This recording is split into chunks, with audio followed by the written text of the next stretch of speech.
Hi students, welcome back. Today's topic is refraction of light through a prism.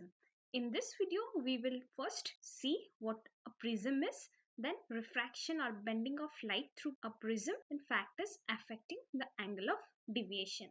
So let's start.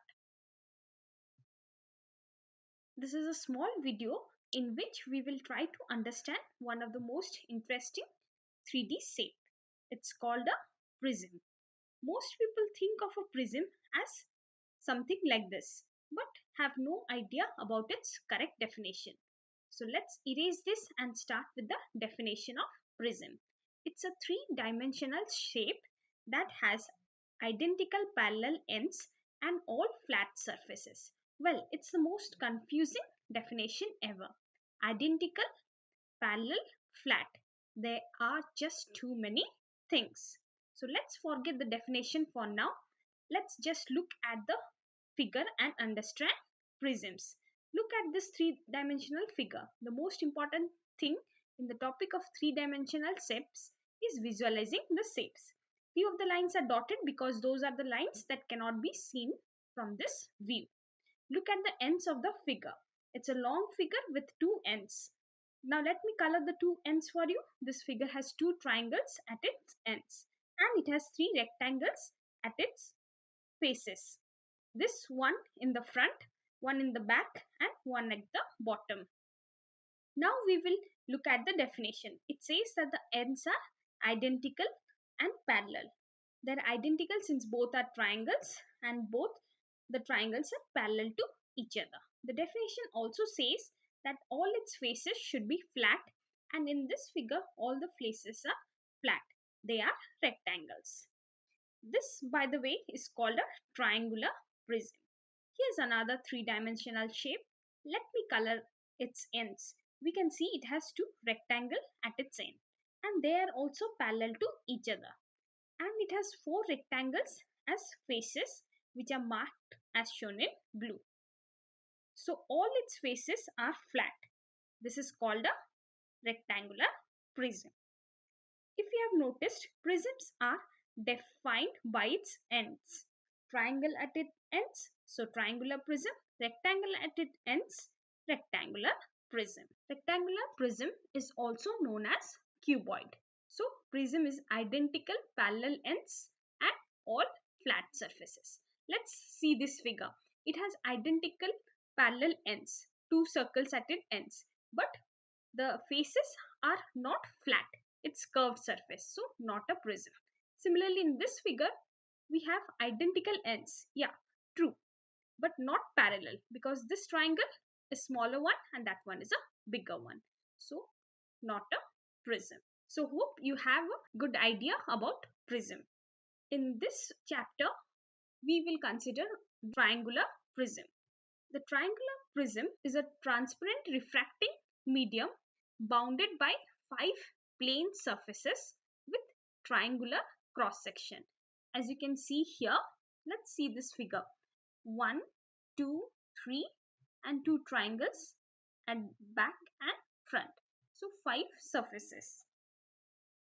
The 2 rectangles here and the one here is known as the refracting faces. They are joined by a line which is known as refracting edge. The angle made by two refracting faces is called the refracting angle, and the bottom part of the prism is known as prism base. Now let's see what happens when a light ray is made to pass through a prism. This figure shows the angle of prism here is BAC, as you can see here, is equal to A. A monochromatic ray of light, a light ray of single color, strikes the face AB at the point P with an angle of incidence I. It suffers refraction from air, that is rarer medium, to glass, that is denser medium, at the face AB. So it bends towards the normal PN, making an angle of refraction equal to R1 and travels along the PQ inside the prism. Thus, PQ is the refracted ray.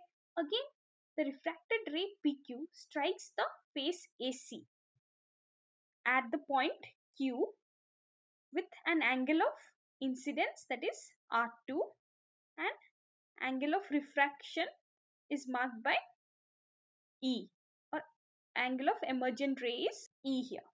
At this point, it suffers refraction from glass, that is denser medium, to air, rarer medium, at the face AC. So it bends away from the normal and emerges out of the prism. And this ray is known as emergent ray. Now, thus in a prism, the ray of light suffers refraction at two inclined faces, AB and AC of the prism. In each refraction, the ray bends towards the bases marked by BC. At this point, it should have gone by this dotted line, but it bends towards the base. At this point, it should have gone like this, but it bends towards the base. Let's consider at this point what is the deviation. If there would be no prism here, then the light of ray would have traveled by the dotted line indicated like this, or in a straight path. But when a prism is placed, it traveled in PQ direction. So what will be the deviation when a prism is placed? Deviation angle is marked by dpq, right, at this point. And let's see what is the deviation at this point, or at point Q. The emergent ray travel like this. If we stretch the emergent ray little backward, we can find the deviation made at this point, and it is marked by angle dqp, right? So in the absence of prism, what will be the deviation? If we stretch the incident ray and the emergent ray backward and the incident ray forward, then we will get an angle between the incident and emergent ray, and that angle is given by delta as shown in this figure. Now this is the overall diagram of a prism and how light ray bends when it passes through a prism. And when a prism would not be there, what would be the direction of the prism? So the deviation is marked by delta. Now let's see some quick geometry. In a quadrilateral, A plus B plus C plus D is always equal to 360 degree. Then the sum of interior angles of a triangle is equal to 180 degree. Then here vertically opposite angles are always equal. Here angle 1 is equal to angle 3, angle 2 is always equal to angle 4. Then the exterior angle is equal to the sum of two opposite interior angle, as you can see in this figure. So just remember this 4. Now coming to the same diagram where a refraction of light took place through a prism. Now let's see this in quadrilateral APOQ. APOQ. If these two angles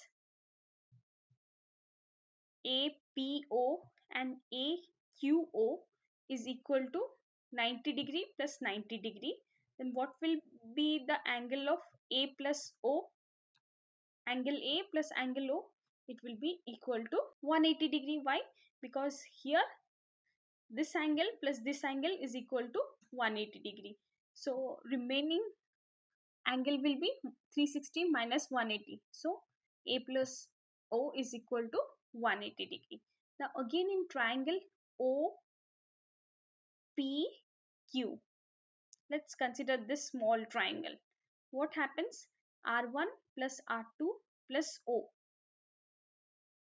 Angle O plus R1 plus R2. In a triangle, the total interior angles is equal to 180 degree. So we have written that. Now in triangle DPQ, again what we can write? The exterior angle delta is equal to this angle plus this angle. And how can we get this angle?